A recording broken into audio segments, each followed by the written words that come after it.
Okay, hi everyone. Welcome again to Author Story. I'm Alexander Lim, your host. And for this episode, I'm interviewing Kathrine LaFleur, author of the book Moonlight Hunting, which is the second book in the Cardonian Chronicles series. And for those of you following along who are interested, you can go over now to the Amazon link in the description and check out or get a copy of Kathrine's book. So, Kathrine, welcome to Author Story. It's fantastic having you as our guest. Thanks, Alex. Cool. So, Kathrine, please tell us about yourself in the book. What's your author story?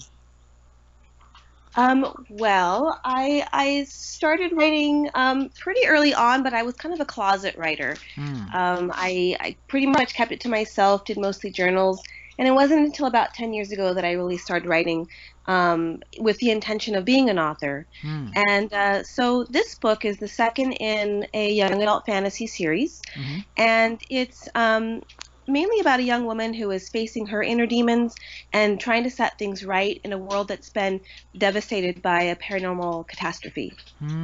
Okay, all right. So it's kind of like, it's kind of like a post-apocalyptic kind of thing, something like that.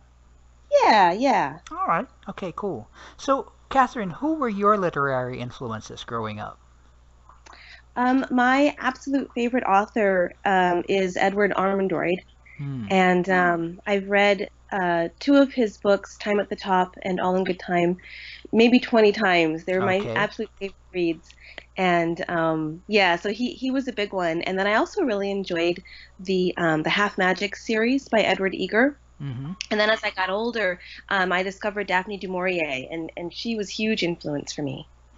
Right. Okay. So would you say that these authors, your favorite authors, they've had some influence definitely on the book? Oh, definitely. I think in the kind of story I tell and the way I tell it, I really strive to be very descriptive. So they for sure have made their mark on me. All right, cool, got that. Okay. So next, the book. Well, maybe the series first. You mentioned that this is about a young woman who is facing her inner demons after some sort of apocalypse. Is that correct? Yes. Yeah. Okay. So what's it? Can you tell us a bit more about the series all about without giving too much away? So the series opens up with The Dream Traveler, and that actually features. That book is about a 16-year-old girl who discovers her unique gift of dream traveling, which for us would be like astral projection, while her kingdom is under attack by these malicious spirits. So that's the start. This invasion is kind of the apocalyptic event. And then by using her gift, she's propelled into the quest to save her kingdom. Okay, all right. So essentially, it's something like, okay. So it's essentially like someone out to save her kingdom. Something that's her main quest then. Yes. All right, cool. So what inspired you to write out the series? The series actually had a lot of false starts. At first, I wanted to write a book that involved the idea of dream travel and connecting people through their dreams, and that's where the characters came about. And then as far as the plot line, that really came out of the characters. I didn't know what the story would be about. I just kind of knew about this special gift that I wanted to write about. Oh, okay. So it's not like you created a plot, sort of like a plot outline and the scenario beforehand. It kind of just like grew kind of like organically. Yes, exactly. And plot line's always been, it was one of the things that kept me from writing because I knew I wanted to write, but I never knew, what I would write about, what kind of stories I would write. And so learning that the plot doesn't always just appear out of thin air. It's something that you need to create and develop through your characters. Was a learning process for me. Wow. Okay. So I'm just curious. Is this your first attempt at fiction, or did you try your hand with short stories and other fictional pieces before this? I did try short stories. I took some classes, and I did some short stories through some classes, and then before this series, my first book was also a fiction piece called The Elephant Girl, about a young girl who's raised by elephants.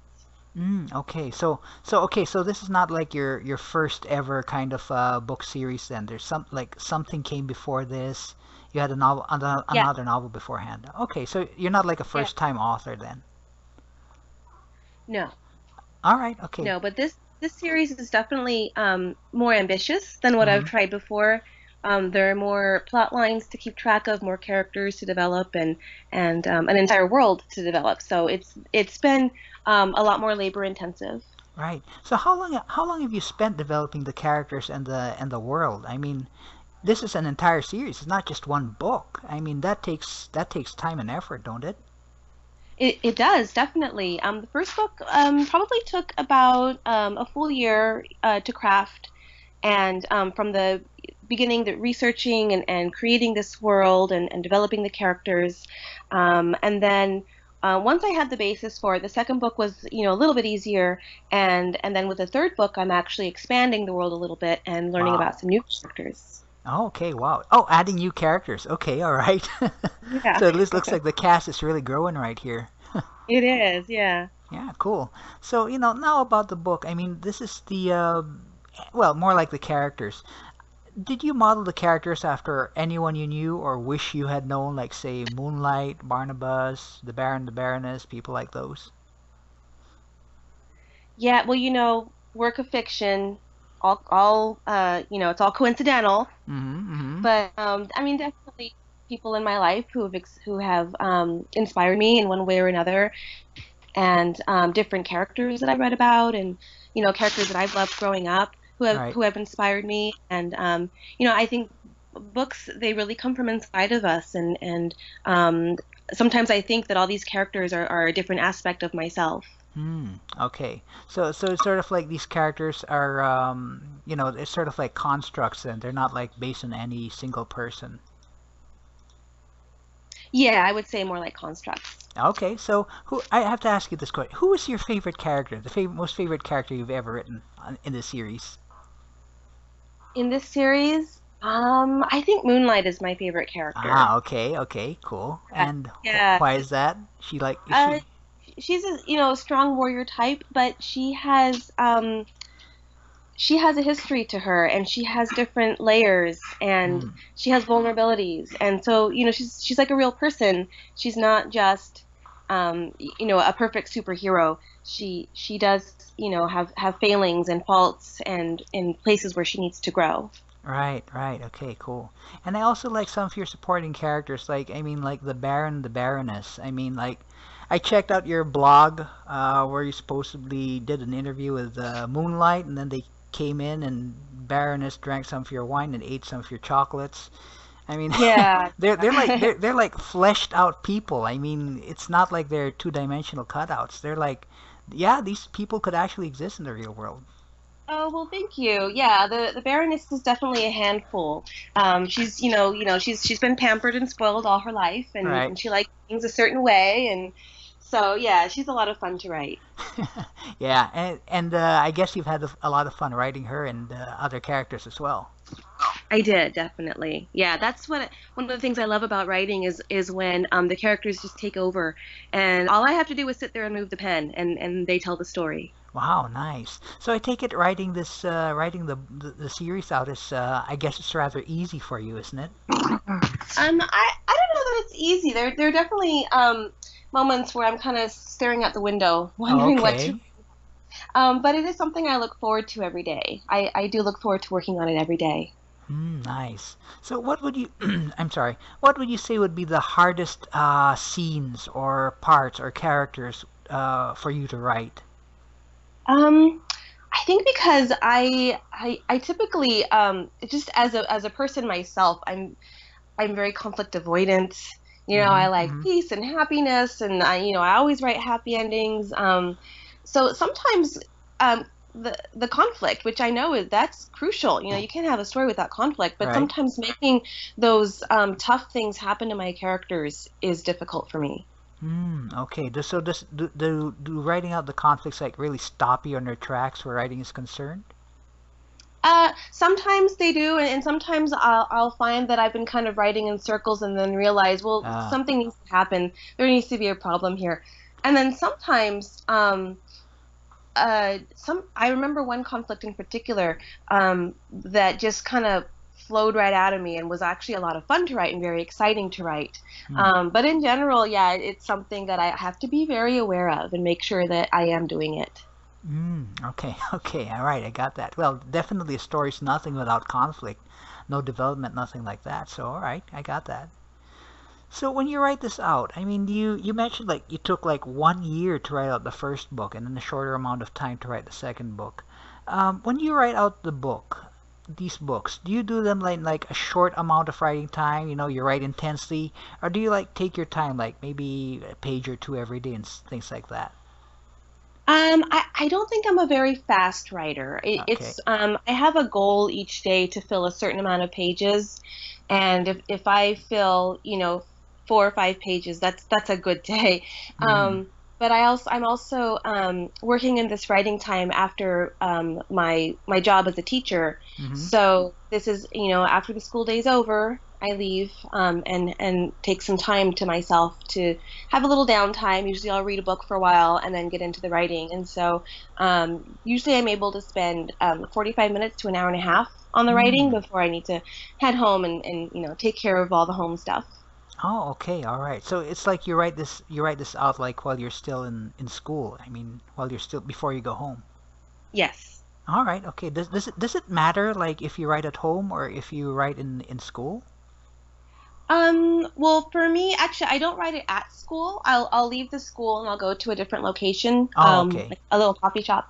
And I do have a hard time focusing on staying in the story when I'm at home. There are just too Mm, many distractions. The dogs need my attention and, right. this and that. So it is nice to just kind of get into my own space in a separate place and have some quality time to focus on it. All right, definitely. I mean, yeah, you're right about the distractions. I mean, yeah, being at home, you got a lot to look after, so I can see how Yeah, that can be distracting. definitely. Right.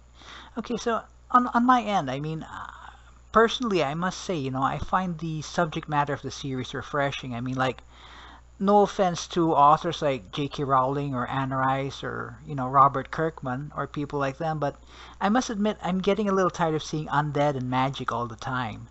And, having a series written around the concept of telepaths, it certainly is a refreshing change of pace. Now, you may have mentioned this a little bit before, but, what made you decide to use telepaths? Well, telepaths was one of the gifts that I figured out would be part of the world of Cardonia. So in Cardonia, as people come of age, they develop a particular gift, and maybe it's telepathy, and maybe it's dream travel, or um, empathy. So these different, what we would consider sort of supernatural gifts, Mm-hmm. are a normal thing in Cardonia. Mm. And I thought telepathy, that could be really problematic. And I needed something that would be problematic enough to actually lead to the exile of a large population of people Mm. from. Okay, okay, I got that. But I have to ask, have you like had any experience with telepaths, espers, the like before you wrote this book? It's funny. My sister and I, when we were younger, used to try telepathy on each other. We'd Mm. sit together and think really hard and say, "Did you know what I was thinking?" That sort of thing. So it's always been something that I've been very interested in. Mm. Um, and you know, I, I think a lot of us have had those moments where we know what someone else is thinking right before they say it, or we're thinking the same thing that they say, or we know that the phone's about to ring, Right, that sort of thing. So I think we all have a touch of these gifts within us that sometimes we don't always pay attention to it, but they're there. right. And definitely as you mentioned, you are fascinated by telepathy.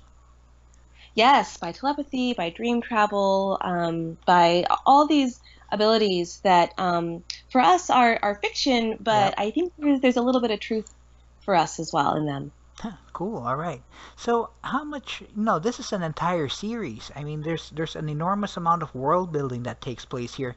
Not to mention all the characters. I mean, like you mentioned, you're adding characters to the third book, so the cast's getting bigger. Just out of curiosity, how thick are your reference notes for the series? I mean, at least so far. Because Yeah. I'm thinking it takes a lot to keep the whole story, the whole world, the whole character straight. It does. I know, Alex. What did I get myself into? What was I thinking? Yeah, I have note cards that I've made on each character because I really want to keep these things consistent. Right. So, even like hair type, eye color, mannerisms, things like that, Hmm. or, certain inventions that have been created or not created. I want to keep all of that consistent and not have any loopholes. And so, yeah, so I started after the first book when I was about halfway into the second book when I realized, oh, this might be more than just a couple books. I Right. better start keeping track. Right. I started making the note cards, and so I have a stack of them that I keep close by. Right. Okay. So how big is this stack? I mean, it's like 6 feet tall, 8 feet tall. Right now it's probably about an inch Okay. thick, so Okay. not too unmanageable. Okay. Um, so yeah, and then I keep a lot of notes on the computer as well that I can always refer back to. Okay. So this is, I mean, yeah. Okay. Cool. So definitely you need that for this kind of world building. How much research did you do for the books? Like, like into what the world might be, what the people might be like, their powers and stuff like that. How much research did you do? Well, definitely for the book three, which I'm working on right now, I had to get into a lot more research because I'm bringing in an area that is desert, Mm. and so in the books it's referred to as the Badlands, Mm-hmm. and I don't know a whole lot about desert and desert life, and Right. so I spent several weeks just researching about that and learning, where how would these people get their food and how would they make clothing and where would they find water and things like that. Right. Okay. So it really depends on the book then and the settings more than anything else. Yes, definitely. All right. Cool. And I take it it's pretty thorough then. I mean, you did seem to spend a lot of time on this thing. I think it's pretty thorough, but at a certain point, this happened when I was writing The Elephant Girl too. I spent Hmm. a month or two researching rainforests and elephants and indigenous tribes and things like that. Hmm. And then finally I realized, you know what, the story really is more about the characters and the relationships between them. And if I get a few things wrong, well, it's fiction. So, it's my world and it's fiction. And as long as I keep it consistent, I really am more focused on the what's happening between the characters Right. than on getting every single detail. Right. Okay. Cool. Well, definitely. I mean, characters have to be good as well as the plot and lack of loopholes and all that stuff. So it's got to be straight. Yeah, I think otherwise it's very distracting. Oh yeah, definitely. I mean, nothing worse than like reading a section in a book or when at somewhere at the start and then later on towards the end you got something that does not correlate to that. It's kind of irritating. Yeah. Okay, so Catherine, authors write nonfiction books. I mean, sometimes, heck, even people who are novelists like yourself, they sometimes go on a journey as they write out their book. Now, I know the series is still ongoing, but has working on the series done anything from you? Have you gone on any sort of journey as the series has progressed? I think that I've definitely gone on a journey of discovery that I'm capable of this. Wow, It's something that I never would have attempted 5 years ago. And 5 years ago. Okay. so, yeah, to think that, yes, I can create this world and I can create these characters, and, I don't have to know what's going to happen right now. Mm-hmm. It kind of unfolds. Book two, Moonlight Hunting, was it was a little scary to write because I didn't know where it was going.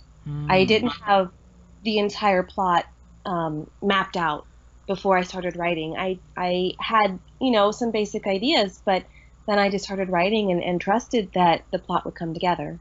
And Right. it did. Okay, cool. And so is that kind of like the same thing with the third book as well? A little bit. There's a little bit of a leap of faith. I Okay. was able to outline a little bit more on book three, but definitely the characters are taking some turns that I hadn't expected. Okay, all right, definitely. And that definitely makes for an interesting book. Well, I'm interested, so Okay. I hope so. I hope that when it comes out, the readers will be interested as well. All right, great. So, is there anything else, other stories or topics that you may want to explore as an author in the future, other than continuing the series, that is? Well, I really enjoy mystery novels, Hmm. and Louise Penny is one of my favorites. And I would love to. I don't feel right now that I'm equipped to write something like that, but Okay. I mean, I might have thought that about writing a fantasy series as Hmm. well, and here I am doing it. So that's something that I'd like to challenge myself to do in the future. Well, looking forward to that. I mean, I'm sure you'll eventually be able to, get the skills and the moxie to be able to write something like that. Yeah, I think so. I think it's a doable challenge. It's but definitely something I want to finish up this series and then be able to put my full attention into it. Right, cool. Okay, cool. So, Catherine, in the last minute or so of this interview, are there any like last words of wisdom you would like to share to maybe inspire some of our listeners? Um, well, if there are listeners out there who are writers or have an inner writer that they haven't released, I would just um, say that for me it was better to try, knowing that I might fail, than to not try at all. Um, that was huge for me, and I think that goes for any sort of dream that we have within ourselves. Hmm. If it's something that really is burning inside of you, it's better just to try it and see where it takes you. Cool. Well, great words right there. So, listeners, take note. I mean, those are good words right there. Oh, thank you. Okay, cool. So, in closing, the book then is Moonlight Hunting. The author is our guest, Kathrine LaFleur, and you can find her book on Amazon and also on other online websites. Is that correct, Catherine? That is correct. I have a website under my name, katherinelafleur.com. Oh, okay. And yeah, there's also an independent bookstore in Oakland called the Laurel Bookstore, Mhm. and they can send my books out as well. Okay, so okay, take note of that, katherinelafleur.com, and also the bookstore in Oakland. So, Catherine, thank you very much for your time. Thank you very much for being an author story. It's a real privilege to have you with us as our guest. Well, thank you, Alex. It's been my pleasure. Cool. Of course, for those of you listening, if you want to own Catherine's book, Moonlight Hunting, you can get it right now by going to the Amazon link in the description below the video. And if you'd like to follow our author interviews on YouTube, I invite you to subscribe to our channel. So, bye for now, guys, but I'll be back next time on Author Story with another inspiring author.